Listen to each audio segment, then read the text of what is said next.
Hey everyone! So you're gonna see this look and this background for the next like 2 videos I think, because I'm batch filming them, because in the next few weeks I will be moving my little studio into a new space.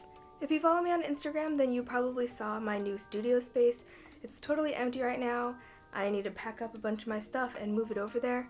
But I'm super excited to have that huge space. Hopefully I can pump out these next few videos so that I can have time to like get everything sorted over there, so that I don't have to like take a break or something.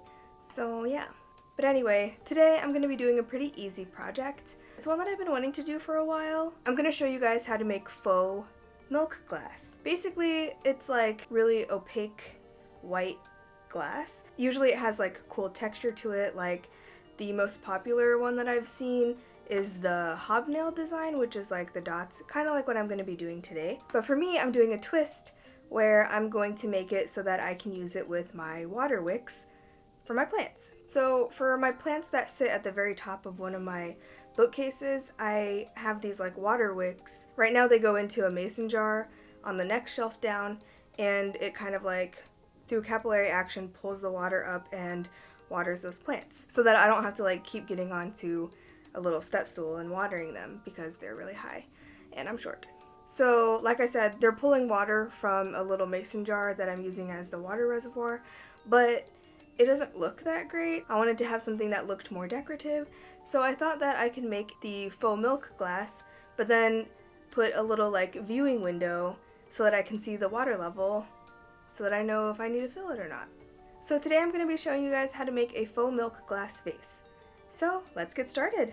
You'll need a glass vase, white spray paint, white puffy paint, rubbing alcohol, a sharpie, tape, and string.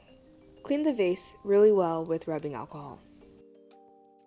So since I wanted to be able to gauge the amount of water in this thing, I masked off a bit of the vase to give me a little bit of a viewing window for later. To make sure everything was spaced out correctly, I marked the dots with a sharpie first. Ideally, you would use one that matches the paint that you're going to use, but it's really not that big of a deal.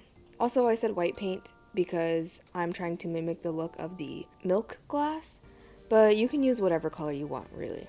Anyway, I evenly spaced out the dots around the vase. You can eyeball it, but to make sure that it was all spaced out perfectly, I used a piece of string and cut it to the exact circumference of the vase. Then I stretched the string out against a ruler and made equal marks on it. I taped it back on the vase and then transferred those marks onto the vase. Sure, you can probably just use a sewing tape measure or something for this, but I seem to have misplaced mine. So this is how I did it. From there, you can eyeball the rest of the dots. At the midpoint of 2 dots, make another dot a little further down. Continue this until you reach the bottom of the vase.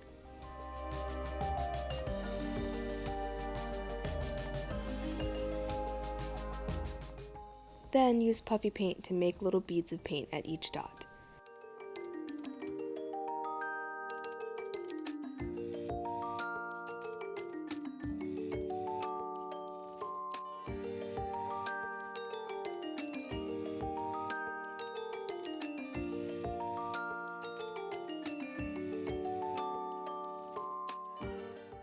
You'll notice that the sharpie is still visible from the other side of the vase.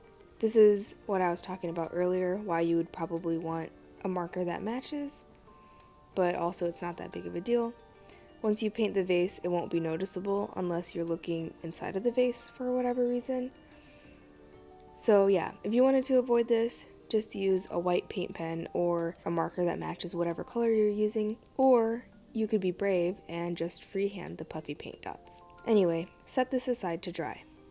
If you're going to use this as a vase that you're going to add water to, say as in my case, where I'm using it as a reservoir for water for my water wicks, or if you just want to be able to use it to put live cut flowers in or something, then use some paper and tape to mask off the inside. Then spray paint the vase. You'll probably need to do a couple coats to make sure it's fully opaque. Remember, with spray paint, err on the side of very thin layers that you let dry in between spraying. Even if the layer is splotchy, once you get a few coats on, it will be a nice and even coat. Let this dry. Remove any masked taped off spots. And it's done. For me, I filled it with water and plopped the ends of my water wicks in.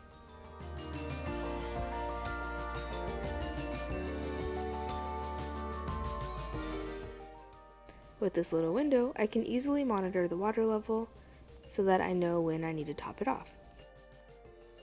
But then I can easily hide it by simply turning the vase around. Then it's just a nice decorative element on my shelf.